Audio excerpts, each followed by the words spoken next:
ভারতের কর্ণাটকার হুবলিতে একটি বাসের ভেতরে তোলা কয়েক মিনিটের ভিডিও দেশটির রাজনীতিতে বিস্ফোরণের মতো আঘাত এনেছে। বাসের ভিতর বিজেপি নারী নির্যাতিত নাকি স্থানীয় পুলিশকে ফাঁসাতে সাজানো হয়েছে নোংরা রাজনীতি, এই প্রশ্ন নিয়েই ভারতে অনেকটা মুখোমুখি অবস্থানে বিজেপি ও পুলিশ প্রশাসন।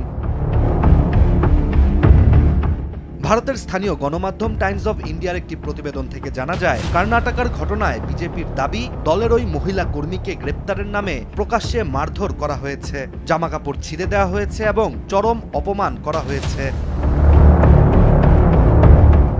মূলত বিজেপি নেত্রীর সাথে পুলিশের এই দ্বন্দ্বের সূত্রপাত হয় যখন ওই এলাকার ভোটার তালিকার স্পেশাল ইন্টেনসিভ রিভিশন চলাকালীন সময়ে বুথ লেভেলে অফিসারের সঙ্গে বিজেপির নেতাকর্মীরা থাকার কারণে কংগ্রেস সমর্থকরা তাতে বাধা দেয়। এরপরই স্থানীয় পুলিশ চাপে পড়ে বিজেপি কর্মীদের উপর চড়াও হতে বাধ্য হয়। ভাইরাল ভিডিওতে দেখা যায় বিজেপির একজন নারী নেত্রীকে গ্রেপ্তার করার সময় স্থানীয় পুলিশ বিড়ম্বনার মুখোমুখি হন, আর ধস্তাধস্তির ওই মুহূর্তে বিজেপি নেত্রীর দাবি পুলিশ তার পরনের জামাকাপড়ও খুলে দেয়, যা নিয়েই তুমুল আলোচনা। কিন্তু হুবলির স্থানীয় পুলিশের বক্তব্য পুরোপুরি বিপরীত। পুলিশ জানিয়েছে ওই মহিলা নেত্রী গ্রেপ্তার এড়াতে চরম বিশৃঙ্খলা সৃষ্টি করেন, এমনকি পুলিশের ওপর তিনি হামলাও চালান আর এক পর্যায়ে ঘটনাস্থলে থাকা সাব ইন্সপেক্টরকে কামড় দেন, একাধিক পুলিশ কর্মীকে লাথি মারেন এবং সরকারি কাজে বাধা দেন। আর জামা খুলে দেওয়ার অভিযোগে পুলিশের দাবি গ্রেপ্তারের সময় ওই মহিলা নিজেই নিজের জামাকাপড় খুলে ফেলেছিলেন।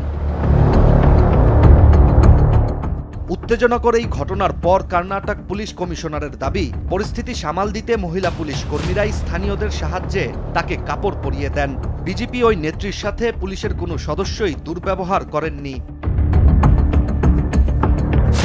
এদিকে আইপিএস অফিসার ও ওই এলাকার ডেপুটি কমিশনার নন্দগাভীর বক্তব্য পরিস্থিতিকে আরও উত্তপ্ত করে তুলেছে।